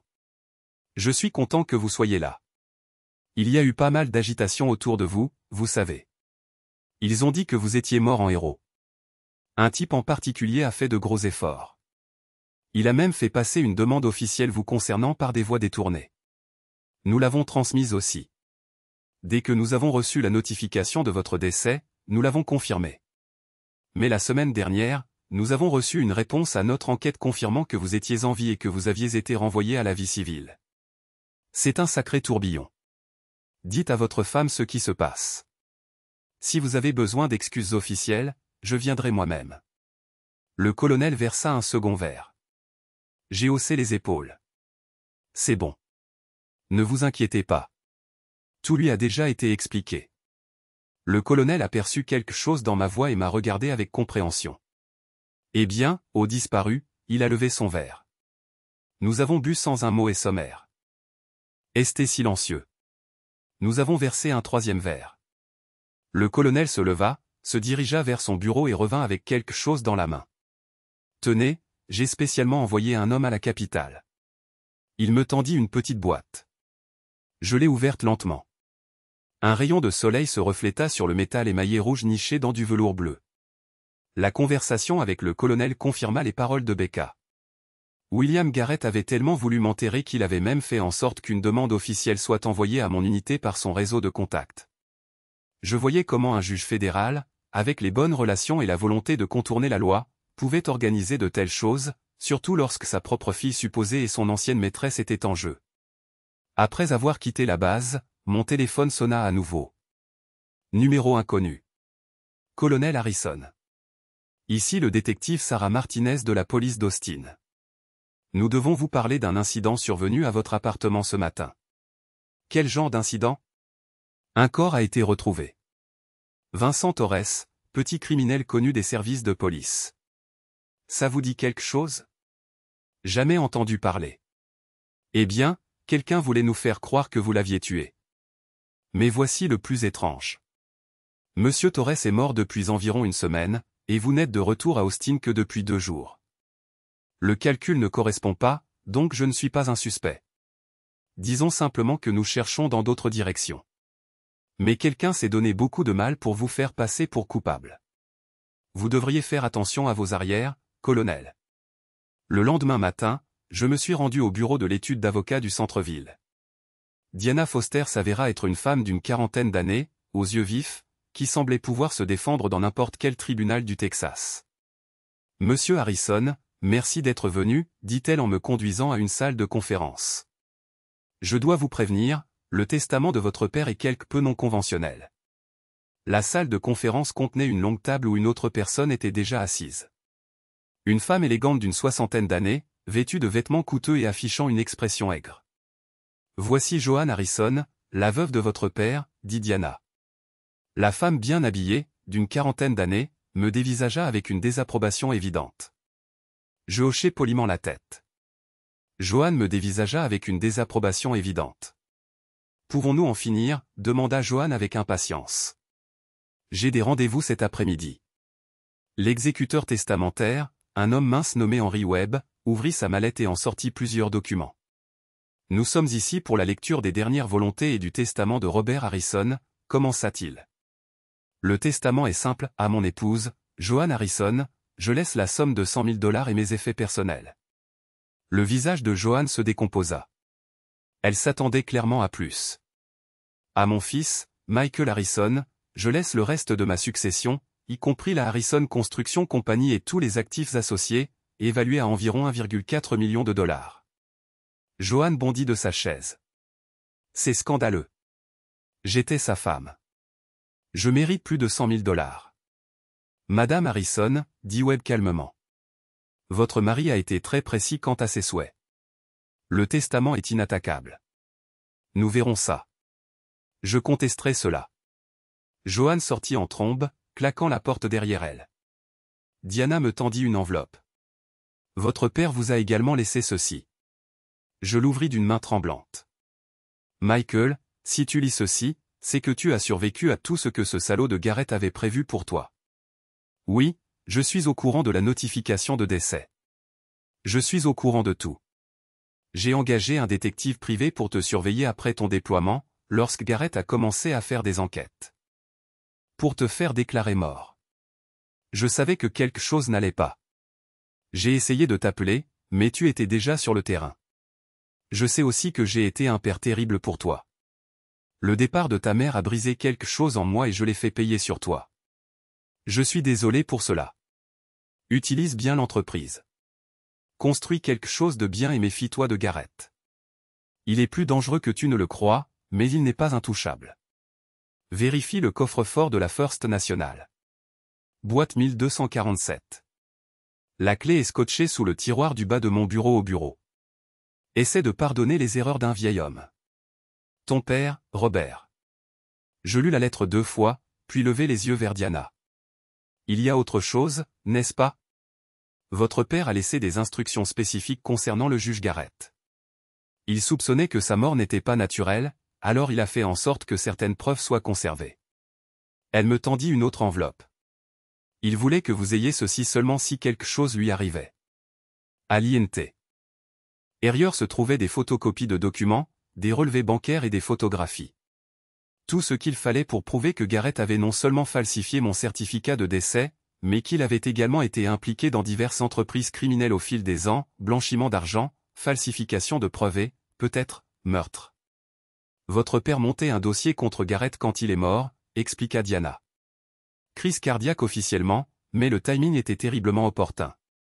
J'ai étudié les documents. C'était une preuve accablante que Gareth avait commis de multiples crimes. Qu'est-ce que je fais avec ça, ai-je demandé. C'est à vous de voir. Mais votre père pensait que vous sauriez quoi faire le moment venu. Je suis retourné à l'appartement pour trouver Kate qui attendait anxieusement. Comment ça s'est passé, demanda-t-elle. Mon père m'a laissé son entreprise de construction et des preuves que l'homme qui a volé ma femme est un criminel. Les yeux de Kate s'écarquillèrent. C'est beaucoup. Oui, ça l'est. Mais d'abord, je te promets de t'emmener faire du shopping. Allons-y, nous avons pris un taxi pour traverser plusieurs boutiques du quartier de South Lamar. Kate était terriblement timide au début, mais ses instincts féminins ont pris le dessus. Je lui ai acheté des bottes d'hiver, une veste chaude, une robe en laine, des jeans, des pulls, et même une robe de cocktail. La transformation était remarquable, d'une femme sans abri à quelqu'un qui pouvait entrer dans n'importe quel établissement chic sans se faire remarquer. Ensuite, il y a eu le salon de beauté d'où Kate est ressortie, transformée. Ses cheveux étaient coiffés, ses ongles faits, et elle se tenait avec une confiance retrouvée. Pour couronner le tout, nous nous sommes arrêtés dans un restaurant où Kate a pu exhiber son nouveau look. Le personnel nous a traités avec le respect qu'inspirent les clients bien habillés. J'ai observé discrètement ma compagne. Pour quelqu'un qui avait été sans abri il y a quelques jours à peine, elle avait d'excellentes manières. Elle mangeait avec grâce, utilisait les bons couverts et se tenait avec une aisance naturelle. Il y avait clairement plus à son histoire que ce qu'elle m'avait dit. Nous dégustions notre repas lorsque l'ambiance du restaurant changea. J'ai regardé vers l'entrée et j'ai vu un groupe familier s'installer à une table bien en vue. Becca, Ashley, William, Gareth, et un jeune homme que je ne reconnaissais pas, on peut y aller, demanda Kate, remarquant mon changement d'humeur. Dans une minute. J'ai observé Gareth qui tenait la cour à sa table, jouissant clairement de son rôle de patriarche de sa famille volée. Mais quelque chose n'allait pas dans son attitude. Il regardait autour de lui nerveusement, et sa confiance arrogante habituelle semblait forcée. Nos regards se croisèrent à travers le restaurant. Son visage pâlit, puis se colora de colère. Il se leva brusquement et commença à marcher vers notre table. « Vous devez partir, dit-il quand il nous atteignit, sa voix basse mais menaçante. Vous perturbez le dîner de ma famille. Restaurant public, répondis-je calmement. J'ai autant le droit d'être ici que vous. Vous êtes censé être mort, siffla-t-il. Désolé de vous décevoir, Bill, mais je suis bien vivant et je ne vais nulle part. Ses mains tremblaient de rage. Vous ne savez pas à qui vous avez affaire. Je sais exactement à qui j'ai affaire. Un juge fédéral qui a falsifié des certificats de décès, dissimulé des preuves et probablement tué mon père. Comment est-ce que je me débrouille jusqu'à présent? La couleur quitta complètement son visage. Vous ne pouvez rien prouver de tout ça, n'est-ce pas? Je sortis l'une des photographies du dossier de mon père. Une photo de Gareth rencontrant Vincent Torres, l'homme dont le corps avait été déposé dans mon appartement. Vincent Torres, on dirait que vous étiez assez proches tous les deux. Gareth fixa la photo, son sang-froid vacillant. Où avez-vous eu ça? Disons simplement que mon père était plus minutieux que vous ne le pensiez. Il a tout documenté, Bill, chaque rencontre, chaque paiement, chaque crime que vous avez commis au cours des 5 dernières années. Vous bluffez, n'est-ce pas? Vincent Torres était tué il y a une semaine. Puis son corps a été déposé dans mon appartement pour m'incriminer. Mais voici le problème avec ton plan. Tu l'as tué parce qu'il te faisait chanter à propos des autres boulots pour lesquels tu l'avais engagé. Le faux certificat de décès n'était que le début, n'est-ce pas? Le visage de Garrett était maintenant complètement blanc. D'autres clients commençaient à fixer notre table. Que veux-tu? A-t-il chuchoté. Je veux que tu te rendes. Confesse tout. Peut-être que le procureur sera indulgent avec toi. Et si je ne le fais pas, alors demain matin, des copies de toutes les preuves iront au FBI, au Texas Rangers, au bureau du procureur des États-Unis et à tous les grands journaux du Texas. Ton choix.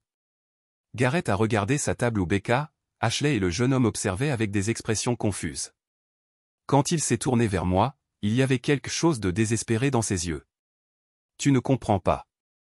Si ça se sait, ça les détruira aussi. La réputation d'Ashley, son avenir. Elle sera la fille d'un juge fédéral corrompu. Est-ce ce que tu veux? Pendant un instant, j'ai ressenti une lueur de doute. Ashley était toujours ma fille biologiquement, sinon légalement. Voulais-je détruire sa vie pour me venger? Mais ensuite, je me suis souvenu de son regard froid à la fête de Noël. La façon dont elle avait tourné le dos à l'homme qui l'avait élevé pendant 20 ans. Tu aurais dû y penser avant de décider de jouer à Dieu avec ma vie. J'ai dit, 24 heures, Bill, prends ta décision. Je me suis levé, j'ai laissé de l'argent sur la table et je suis sorti avec Kate derrière moi. J'entendais les voix confuses de sa famille demander ce qui n'allait pas.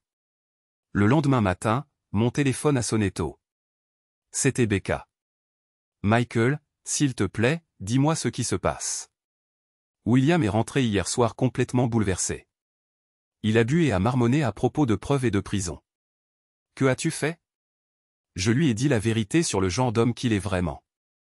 Je ne comprends pas. Demande-lui à propos de Vincent Torres. Demande-lui à propos du faux test ADN. Demande-lui comment il a fait pour me faire déclarer mort alors que j'étais encore dans un lit d'hôpital. Il y eut un long silence. Michael, tu me fais peur. Que dis-tu? Je dis que ton mari est un criminel, Becca. Il a falsifié des documents, a déposé des preuves et a probablement commis un meurtre. Et il a fait tout ça pour me voler ma famille. C'est impossible. William est un juge fédéral. Il ne ferait jamais ça. Il l'a fait et il le ferait. J'ai des preuves. Des photos, des relevés bancaires, tout. Mon père a tout documenté avant que William ne le fasse tuer. Le fasse tuer. Michael, tu délires. Vraiment? Vérifie les dates.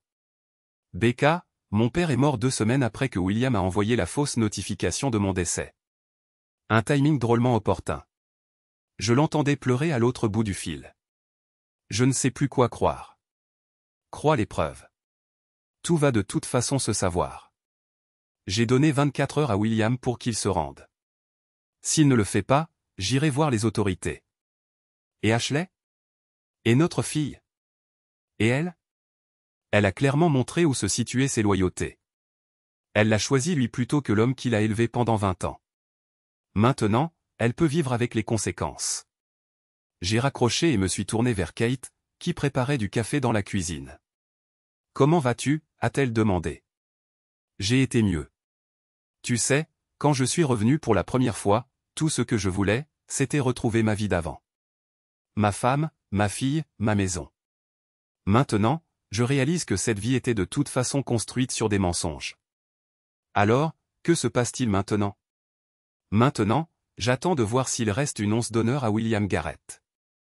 Bien que, d'après tout ce que je sais de lui, je ne me fasse pas d'illusions. À midi, mon téléphone a sonné. Inspecteur Martinez, colonel Harrison, vous voudriez peut-être allumer les infos. J'ai pris la télécommande et j'ai zappé sur une chaîne d'information locale. William Garrett se tenait sur les marches du palais de justice fédéral, lisant une déclaration préparée. Je démissionne par la présente de mon poste de juge fédéral et me rends aux autorités fédérales pour de multiples violations du droit fédéral, y compris la falsification de preuves, la conspiration et la complicité de meurtre. La caméra a surpris Becca et Ashley debout derrière lui, toutes deux sous le choc. Ashley pleurait, mais que ce soit de chagrin ou de honte, je ne pouvais le dire. « Eh bien, je suis soufflé », ai-je dit à Kate. Le salaud l'a vraiment fait. « Te sens-tu mieux maintenant ?» a-t-elle demandé. J'y ai réfléchi. Non, je ne me sens pas mieux. Je ne me sens pas justifié ni satisfait ni rien de ce que je pensais ressentir. Je me sens juste vide.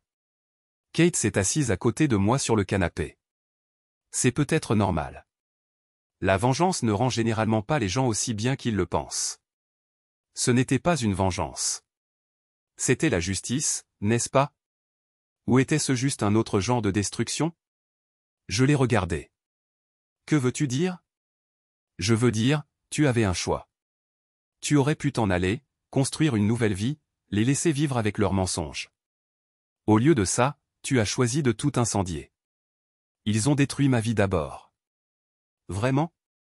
Ou t'ont-ils simplement montré que ta vie d'avant n'était pas aussi solide que tu le pensais?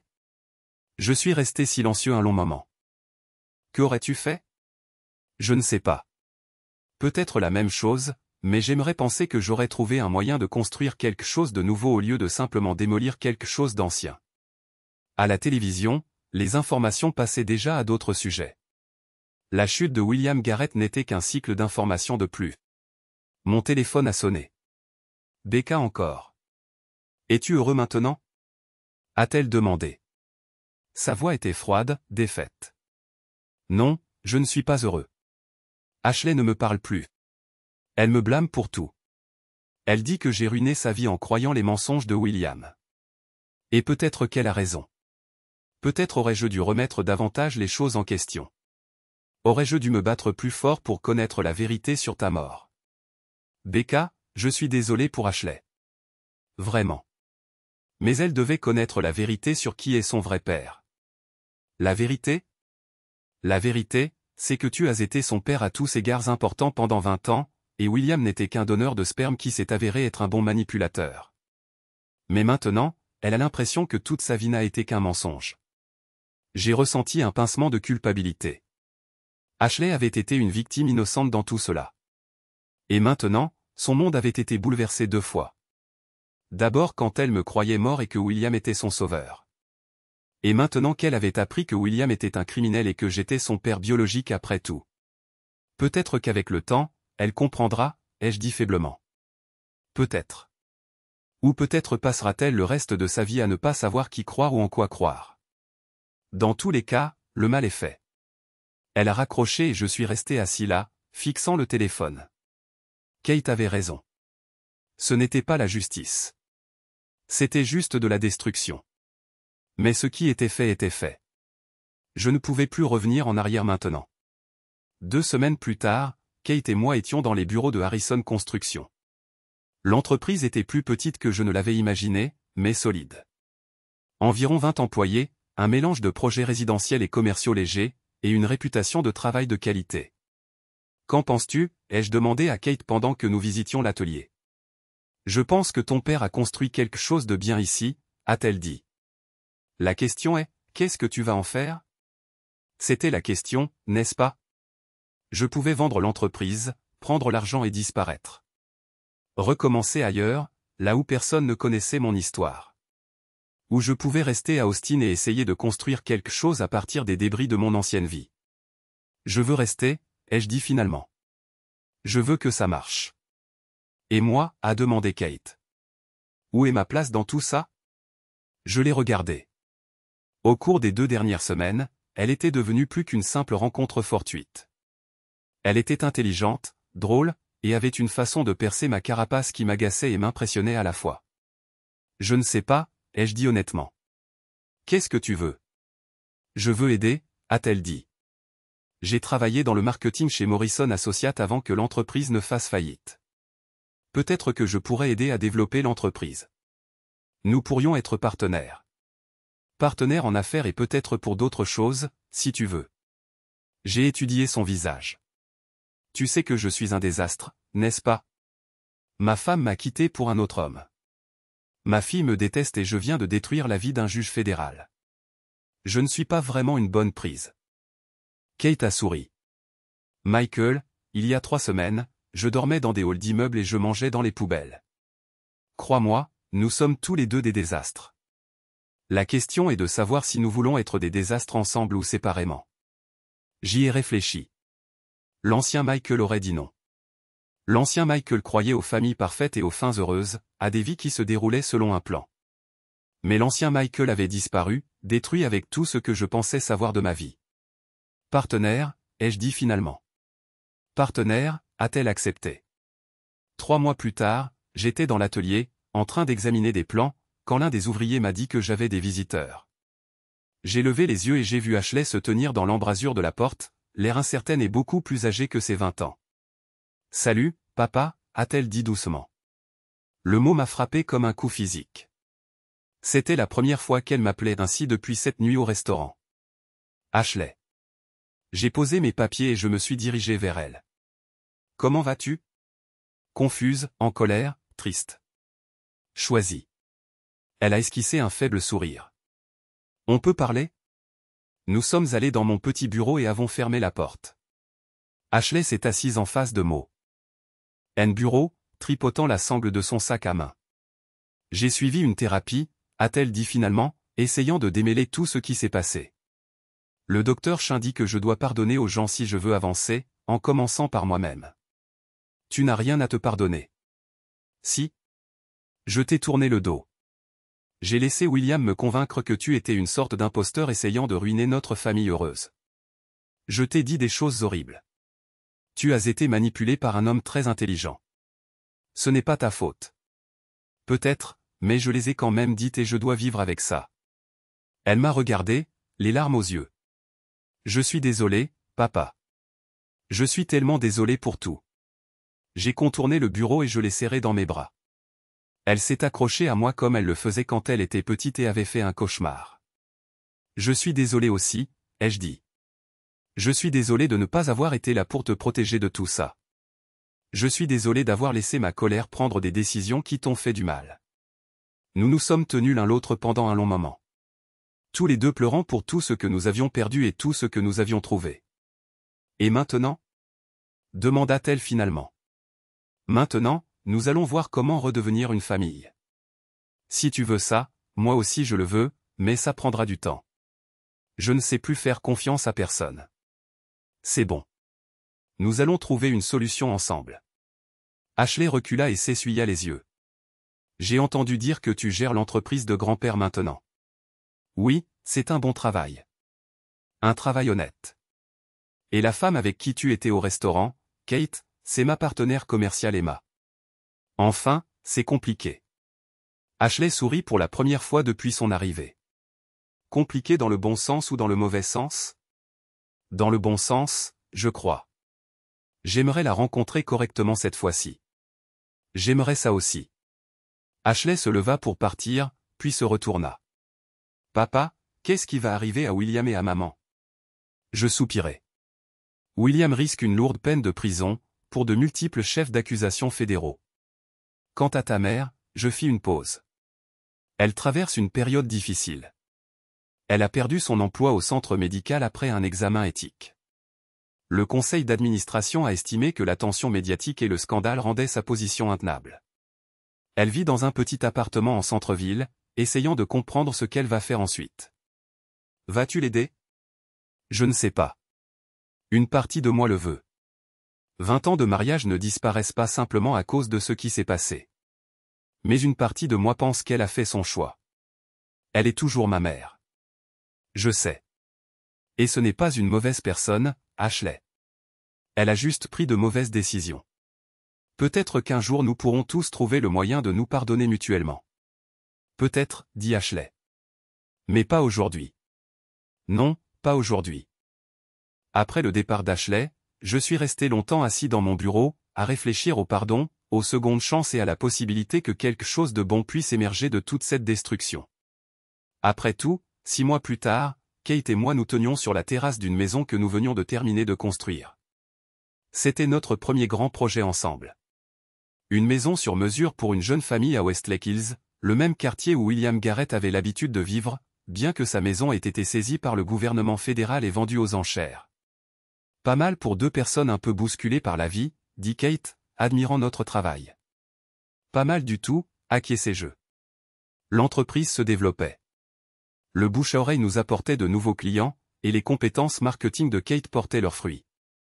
Nous avions embauché 6 nouveaux employés et soumissionnions pour de plus grands projets commerciaux. Mon téléphone vibra avec un SMS d'Ashley. Dîner dimanche. J'amène quelqu'un que je veux que tu rencontres. Je souris et montrai le message à Kate. Je crois qu'elle a trouvé un petit ami. On dirait bien. Qu'est-ce que tu en penses? Terrifié, dis-je honnêtement. Mais aussi heureux pour elle. Elle mérite de trouver quelqu'un qui la fasse sourire à nouveau. Comme tu l'as fait. Je regardais Kate. En chemin, notre partenariat était devenu quelque chose de plus. Nous avions emménagé ensemble, mis nos ressources en commun, et construit quelque chose qu'aucun de nous n'aurait pu imaginer lors de notre première rencontre. Comme nous l'avons tous deux fait, corrigeai-je. Mon téléphone sonna. Je regardai l'écran et mon sourire s'effaça. C'était Becca. Tu devrais répondre, dit Kate. Peut-être qu'elle a besoin d'aide. J'évitais les appels de Becca depuis des mois. Je n'étais pas encore prêt à gérer cette complication particulière. Mais Kate avait raison. Ashley était tout. Eut jour sa fille, et cela signifiait que nous serions liés, que je le veuille ou non. Allô, Becca. Michael, je suis désolé de te déranger. Je sais que tu ne veux probablement pas entendre parler de moi. Qu'est-ce qui se passe? C'est à propos de William. Il est en train de mourir. J'eus l'impression d'avoir reçu un coup de poing dans l'estomac. Quoi? Cancer du poumon? Stade 4. Les médecins disent qu'il lui reste peut-être 2 mois. Sa voix était neutre, sans émotion. Il a demandé à te voir. Pourquoi? Je ne sais pas. Il ne veut pas me le dire, mais il dit qu'il doit te parler avant de mourir. Il dit qu'il y a des choses que tu dois savoir. Je regardai Kate, qui avait suffisamment entendu pour comprendre ce qui se passait. Elle hocha la tête d'un air encourageant.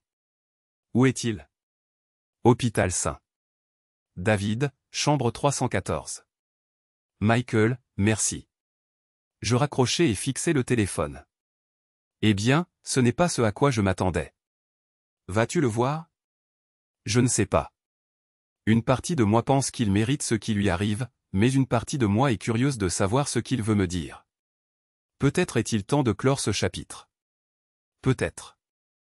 Le lendemain matin, je me retrouvai à marcher dans les couloirs de l'hôpital Saint-David. J'y étais venu de nombreuses fois au fil des ans, pour rendre visite à des soldats blessés, pour accompagner Ashley avec son bras cassé quand elle avait 8 ans, pour tenir la main de Becca pendant les derniers jours de son père. La chambre 314 se trouvait dans l'aile d'oncologie. Je frappai doucement et entrai. William Garrett ne ressemblait en rien à l'imposant juge fédéral qui avait volé ma famille. Il était émacié, grisonnant, et relié à des machines qui émettaient de doux bips dans la pièce silencieuse.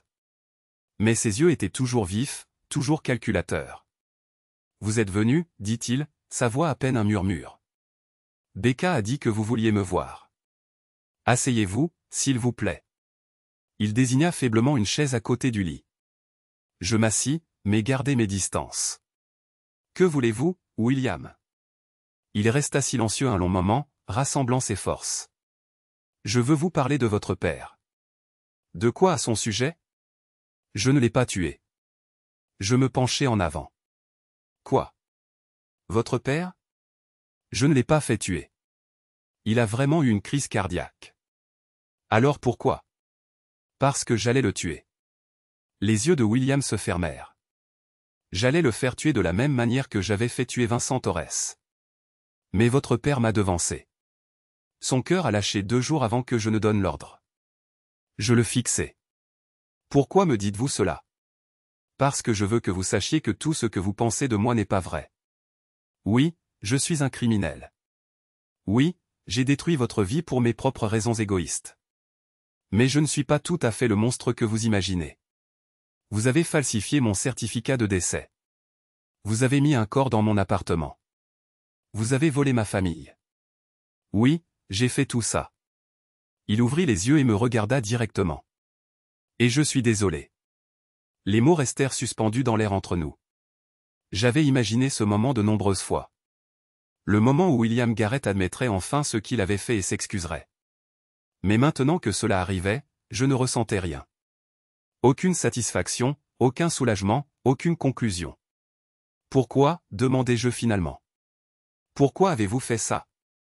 Parce que j'étais faible. Parce que je ne pouvais pas supporter l'idée que Rebecca vous ait choisi plutôt que moi.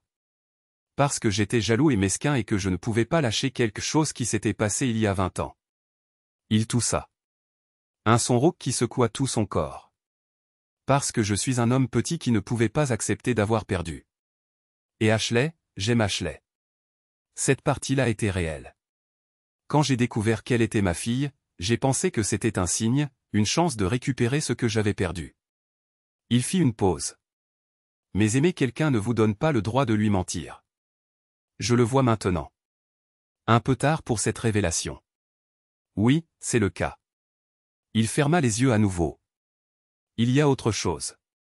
Quelque chose que vous devez savoir sur Rebecca. Quoi? Elle n'a jamais cessé de vous aimer. Même quand elle était avec moi. Même quand elle pensait que vous étiez mort, elle n'a jamais cessé de vous aimer. Alors pourquoi? Parce qu'elle est humaine. Parce qu'elle était en deuil et confuse. Et j'étais là pour lui offrir réconfort et sécurité.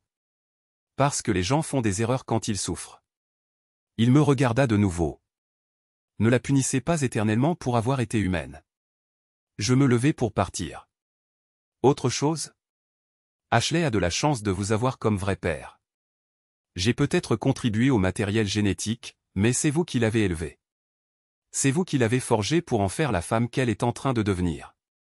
Ne laissez pas mes erreurs vous en priver. Je marchai vers la porte, puis me retournai. Pour ce que ça vaut, je ne vous pardonne pas, mais je ne vous déteste plus non plus. Je vous plains juste. C'est plus que ce que je mérite. Je le laissai là et sortis sous le soleil d'Austin. Kate m'attendait sur le parking, appuyée contre mon camion. Comment c'était? Demanda-t-elle. Triste, dis-je. Juste triste. Tu vas bien? Oui, je crois que oui. William Garrett mourut 6 semaines plus tard. Je n'assistais pas aux funérailles, mais Ashley, oui. Elle dit que c'était une petite cérémonie, juste elle, Becca et une poignée de collègues qui respectaient encore l'homme qu'il avait été avant de devenir l'homme qu'il était. Harrison Construction continua de croître. Nous avons décroché un contrat pour construire une nouvelle aile pour le centre médical régional d'Austin, le même hôpital où Becca travaillait auparavant. L'ironie n'échappa à aucun de nous. Ashley terminait sa dernière année à l'UT et avait décidé de postuler à la faculté de droit, bien qu'elle ait dit qu'elle avait appris plus sur la justice pénale de sa famille que de n'importe quel manuel. Elle sortait avec un étudiant en pré-médecine nommé David, qui semblait être un bon gars. Il était nerveux en ma présence au début, mais il traitait bien Ashley, et c'est tout ce qui m'importait vraiment. Becca trouva du travail dans une petite clinique à East Austin, au service des patients à faible revenu. C'était loin de son poste précédent, mais elle semblait plus heureuse qu'elle ne l'avait été depuis des années. Nous nous parlions occasionnellement de brèves conversations polies à propos d'Ashley ou de questions pratiques. La colère était partie, mais tout le reste aussi. Nous étions comme d'anciens collègues qui avaient jadis travaillé ensemble et qui évoluaient maintenant dans des cercles différents. Kate et moi nous sommes mariés un samedi matin de novembre lors d'une petite cérémonie à Zilker Park. Ashley était la demoiselle d'honneur de Kate et Rodriguez s'était envolé du Colorado pour être mon témoin. Il s'était désintoxiqué et avait trouvé du travail comme conseiller pour vétérans, aidant d'autres soldats à reprendre une vie civile. Au moment où j'écris ceci, cela fait 2 ans que je suis rentré d'Afrique pour retrouver ma vie d'avant en ruine. J'ai encore des cauchemars parfois. Je me réveille encore en entendant le bruit des hélicoptères et en voyant l'avion de Morrison exploser en flammes. Mais maintenant, quand je me réveille, Kate est là à mes côtés. Et je me souviens que je ne suis plus dans la jungle. Je suis à la maison. Pas la maison à laquelle je pensais revenir, mais la maison que j'ai choisi de construire à partir des cendres de tout ce qui a précédé. Certaines histoires se terminent avec tout le monde réconcilié et pardonné, avec des familles réunies et l'amour qui triomphe de tout. Ce n'est pas une de ces histoires. C'est une histoire sur le fait d'apprendre que la maison n'est pas quelque chose vers quoi on revient. C'est quelque chose qu'on construit jour après jour avec les gens qui choisissent de rester. Et c'est assez, plus qu'assez. C'est tout.